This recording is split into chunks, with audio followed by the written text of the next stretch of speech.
Bueno, pues con José Antonio Martín Pallín, magistrado emérito del Tribunal Supremo, queremos hablar de varias cosas, muy de actualidad, el tasazo del ministro Gallardón, por ejemplo, la ley o el decreto que se ha aprobado contra los desahucios, de todo eso queremos hablar con usted y le preguntarán. Pero vamos a ver de esos asuntos qué piensan, cuál es la opinión de la calle.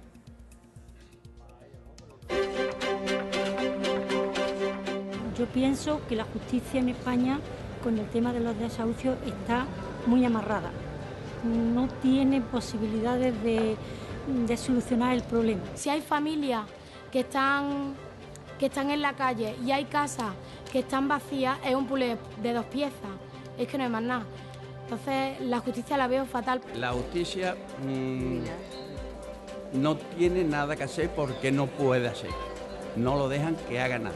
Lo de subir las tasas pienso que puede mejorar también un poco a que la justicia también se desataque un poco y no esté tan colapsada, pero pienso que también hay que mirar un poco la situación de cada persona. Vamos, que me echan una multa de 100 euros y me cobran 200 por la tasa por recurrir. Yo creo que hay que quitar el mito de que la justicia nunca ha sido gratis y que esto sí la encarece más, pero vamos, que hay que gratis, nada. Me parece exagerado, o sea, es decir, si tú tienes un problema y encima tienes que pagar porque te resuelvan ese problema, me parece exagerado. Veo que los jueces se están revocando en el tema este, porque ellos mismos son conscientes de que no hay derecho a eso. Cuando es sobre todo cosa política se queda en el cajón y cuando una persona normal sale rápidamente, que es lo curioso del tema, y la justicia la pagamos todos. Con las tasas judiciales sí es verdad que es completamente inaccesible la justicia, sobre todo para un mileurista que tenga un problema, ese sí es verdad que se va a quedar con la sanción, ese no va a poder nunca recurrir a nada. Bien. Esto es lo que piensan. De la calle. ¿Perdón? La gente de la calle. La gente de la calle, pero ahora vienen las preguntas aquí directas que le van a hacer a usted, que por eso tenemos aquí todo un magistrado. A ver, Granada, que lo tengo de frente. Belén, adelante. Hola, buenas noches. Evidentemente, las medidas del Gobierno para proteger a los deudores hipotecarios son insuficientes. Creo que usted lo piensa también como yo. Entonces, ¿qué medidas nos propone usted? Y, sobre todo, que si se va a convertir España en un país injusto con la subida de las tasas judiciales. Bien, si me permite, le voy a hacer una presentación del tema que no se ha manejado mucho. La hipoteca y la prenda son dos formas de garantizar un préstamo y la hipoteca se reguló en España hace 150 años y la última modificación es del año 40 y estamos aplicándola a una situación del siglo XXI y eso pues crea problemas. No es una hipoteca, el señor que va a comprar un piso y va al banco a que le den un préstamo, no está haciendo la hipoteca de toda la vida, entregando un piso para que le den un préstamo. Le están vendiendo una hipoteca. Y le están vendiendo una hipoteca en unas condiciones leoninas. En este momento, ¿qué medidas se han tomado? Pues por un lado, y tengo que reconocerlo, yo ya estoy jubilado, estoy orgulloso de la reacción y la sensibilidad de los jueces, que han dicho que esto era un contrato leonino. Y las medidas que se han tomado por parte del Gobierno, me parece, bueno, suspender durante 2 años los lanzamientos, bien, pero hay que advertir que ahí hay trampa, porque la persona ya se ha quedado sin la casa y además, y esto tiene que saberlo la gente, va a estar durante estos 2 años pagando un 30% de intereses de demora. Y esto es lo que hay. Y por tanto hay que modificarlo, ya sé que las leyes hay que elaborarlas con cierto sosiego, pero esto no puede seguir así. ¿Y si piensa que España se va a convertir en un país injusto por la subida de las tasas judiciales? Evidentemente los pobres no podemos pagar la justicia. Bueno, los países son justos o injustos por los comportamientos, sobre todo de los ciudadanos y de las instituciones. Y en todos los países pasan cosas bastante parecidas. Gracias. Vale, vamos a Sevilla. A ver, Soledad, adelante. Aquí, magistrado. Bueno, no sé. ¿Estará usted de acuerdo conmigo que a la justicia no hay que ponerle barreras? Porque entonces se convierte en injusticia. Y entonces yo le pregunto, desde tu punto de vista, la detención el otro día de una operadora de cámara en Sevilla grabando un desahucio, ¿está favoreciendo el clima de represión y censura que a la vez da lugar a que los ciudadanos nos sintamos cada vez más desprotegidos y creamos menos en el Poder Judicial y en la política? Bien, yo creo que no es un problema del Poder Judicial, también lo es, pero es un problema de falta de cultura democrática en este país.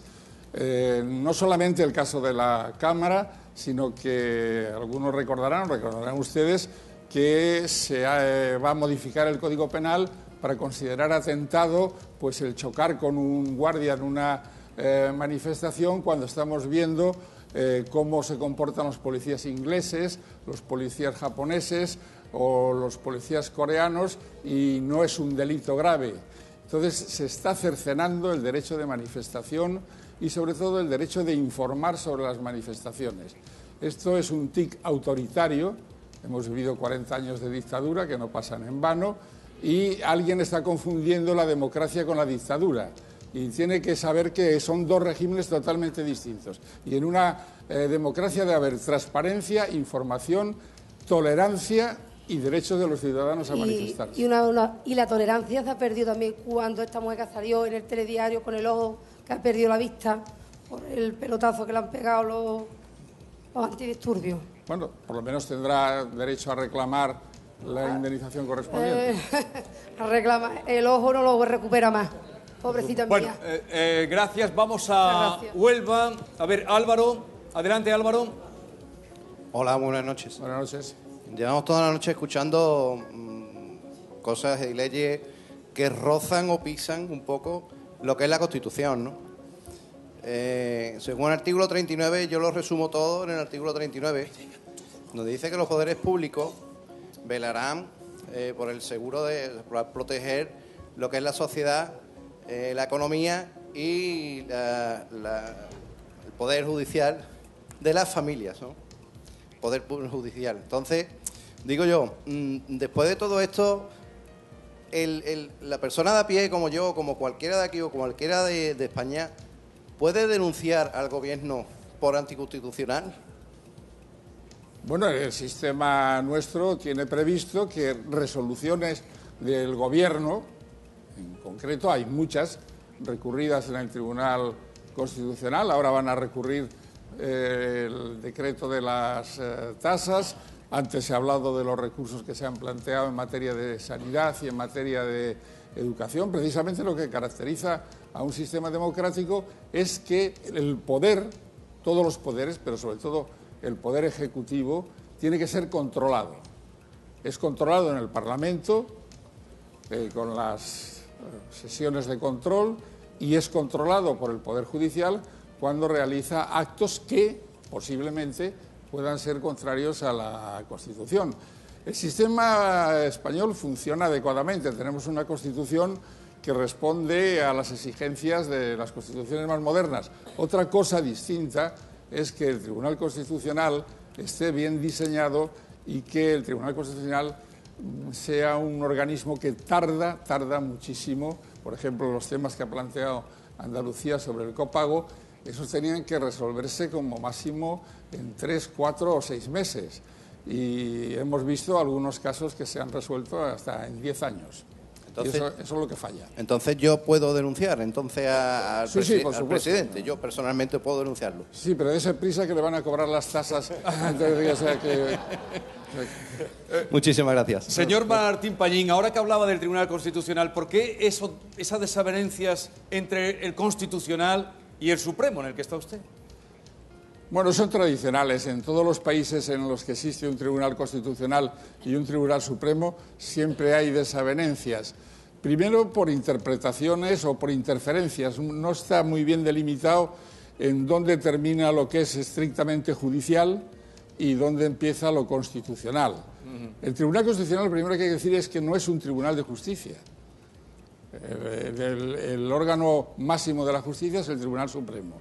El Tribunal Constitucional es una mezcla rara, difícil de explicar en este momento, entre política y derecho y constitución.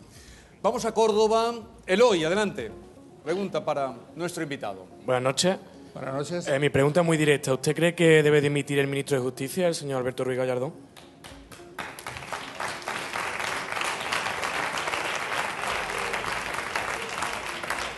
Parece que han votado la mayoría que sí. Hombre, en mi opinión debe dimitir, pero no solamente por el tema de las tasas, debe dimitir por el tema de la modificación de la ley del aborto y ahora también por lo de las tasas. Además tiene una confusión, yo no sé quién le asesora, pero confunde tasas, costas y peajes. Él no sabe que lo que ha puesto, o no se lo han dicho, es un peaje. Y no puede haber peajes para acceder a la jurisdicción porque lo prohíbe la Constitución.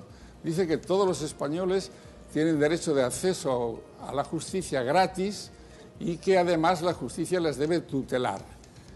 Se permite unas tasas, es fácil de explicar, por ejemplo, en un pleito en que haya que hacer unas pruebas de ADN, pues hay que pagar los correspondientes gastos del ADN, eso es una tasa perfectamente.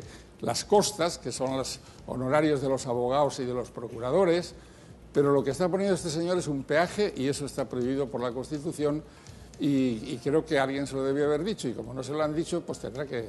Vamos, yo pediría su dimisión y la están pidiendo, curiosamente, por primera vez, las 3 asociaciones o 4 asociaciones de jueces. Muchas gracias. Bien, vamos ahora a Jaén. A ver, Ana Belén, adelante. Hola, buenas noches. Buenas noches.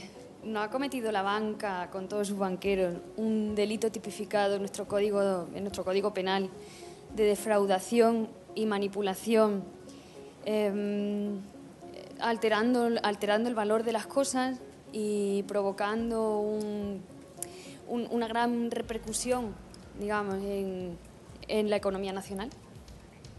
Bien, ¿cree usted que la banca solo ha cometido el delito de alterar las cosas? Bien, bueno, le admito la pregunta, ¿no? Efectivamente, vivimos en un sistema mundial en el que las finanzas están desplazando a la política y cuando desplazan a la política desplazan a los gobiernos y desplazan también a las leyes y a los jueces. Y esto es lo que está pasando en todo el mundo. En el Código Penal hay unos delitos, como los que usted acaba de referir, que se llaman maquinaciones para alterar el precio de las cosas.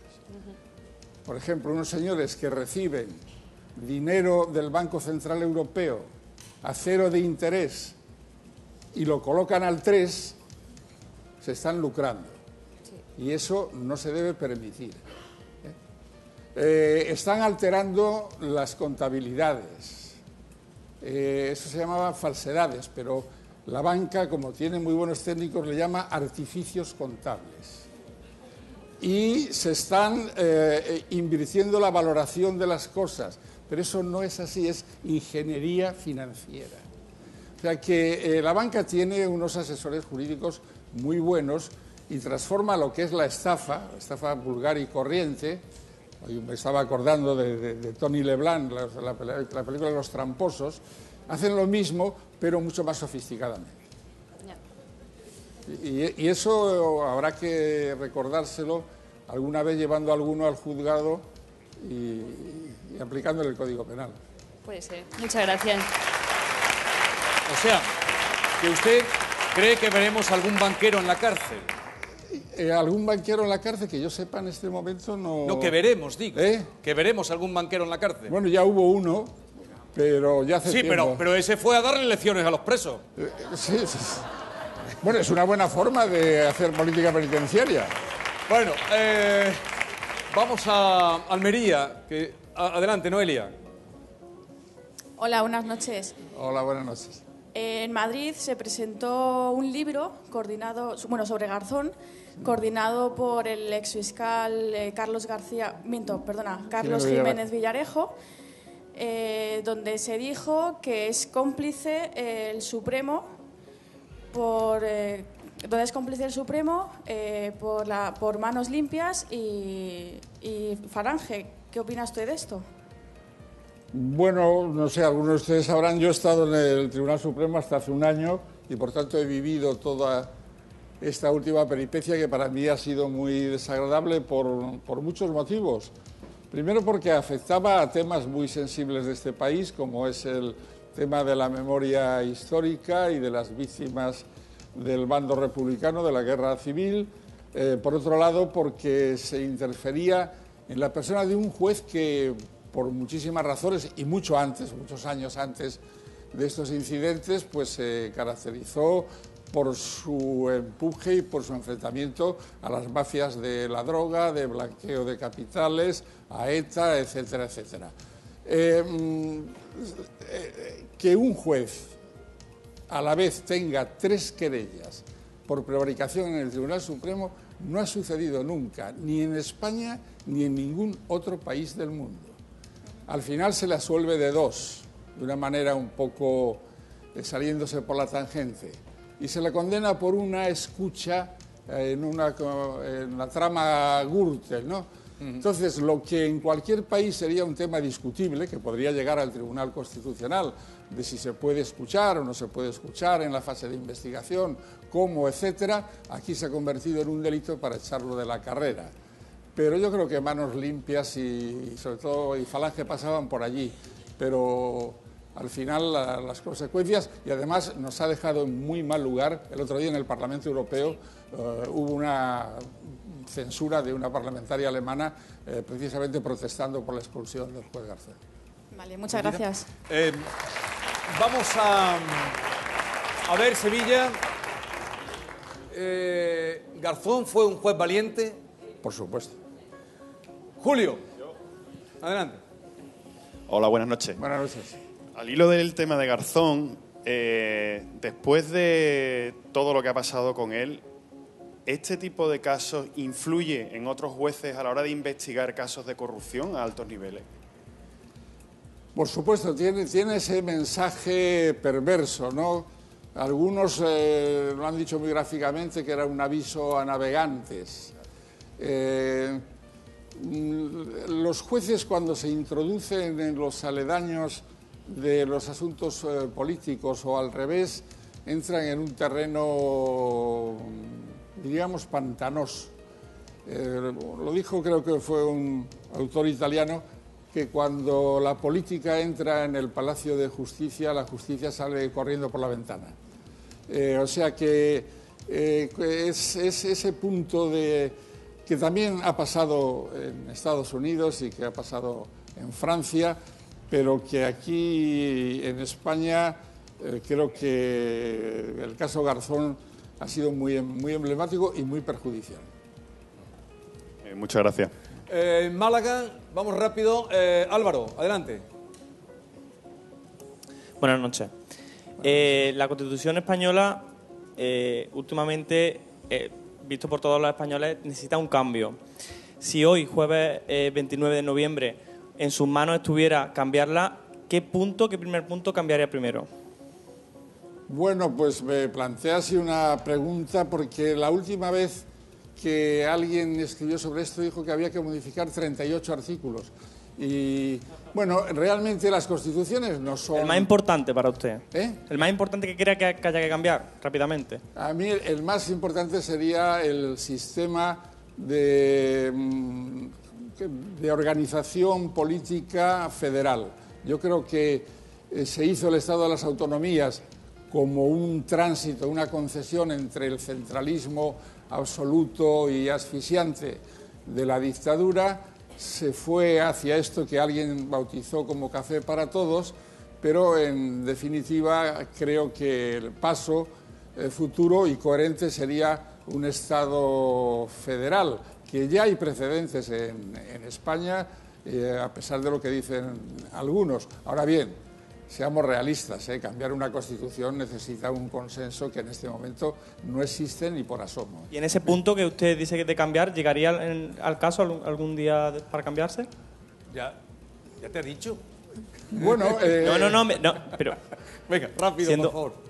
No, que hay que cambiar más cosas. Por ejemplo, hemos firmado el Tratado de Roma, del Estatuto de la Corte Penal Internacional de Crímenes de la Humanidad, que prohíbe, España lo ha firmado hace poco, que elimina la inviolabilidad de los jefes de Estado.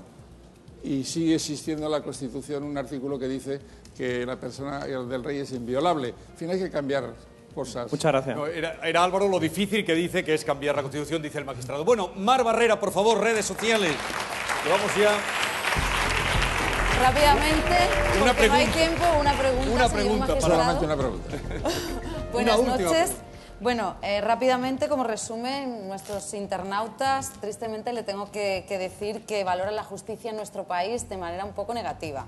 Y también consideran que relacionan la justicia que se aplica a la persona según su poder adquisitivo. Bueno, pero le lanzo la pregunta, que no tenemos mucho tiempo. Si pudiera sacar en un barco a alguna institución de nuestro país, ¿cuál sería? Pero, ¿que un barco pequeño o grande? Grande. ¿Eh? Grande.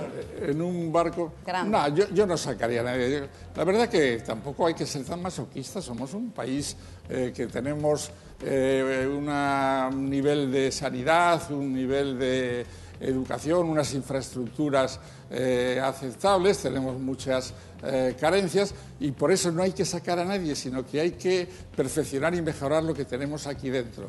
Y a lo mejor necesitamos que venga alguien con un barco desde fuera, puede venir desde Alemania, por ejemplo, para enseñarnos I+D+I, pueden venir del mundo anglosajón a enseñarnos cómo se maneja más rápidamente la justicia con oralidad, etcétera, etcétera. Yo me traería el barco para acá. Bien, gracias, Mar. José Antonio Martín Pallín. Bueno, ha sido un placer. Igualmente.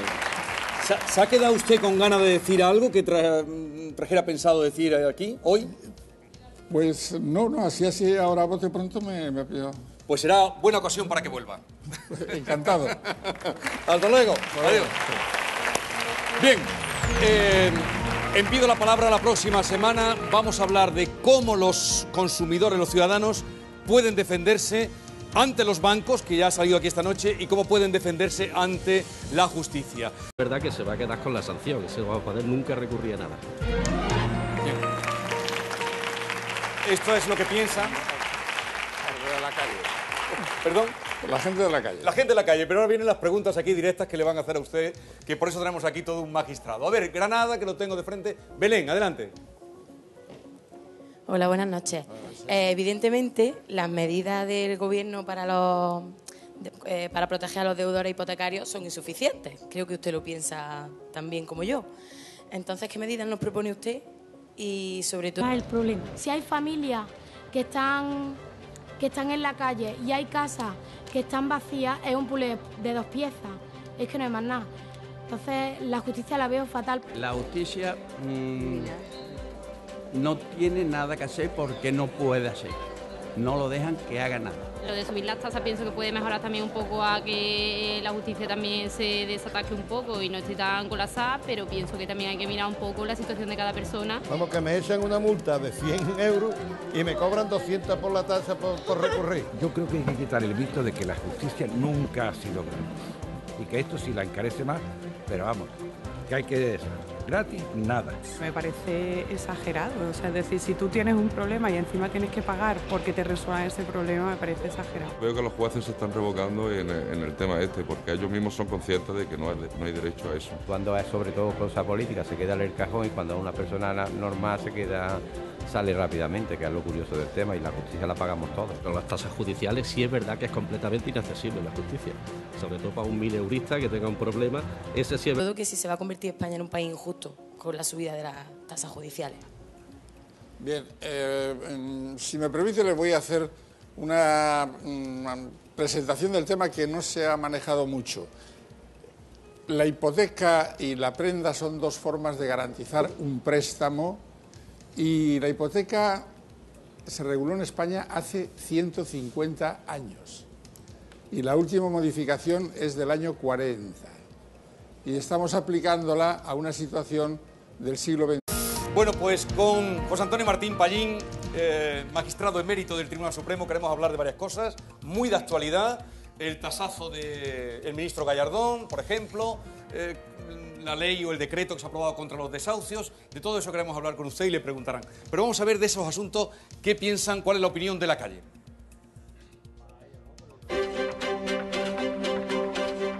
Yo pienso que la justicia en España con el tema de los desahucios está muy amarrada. no tiene posibilidades de solucionar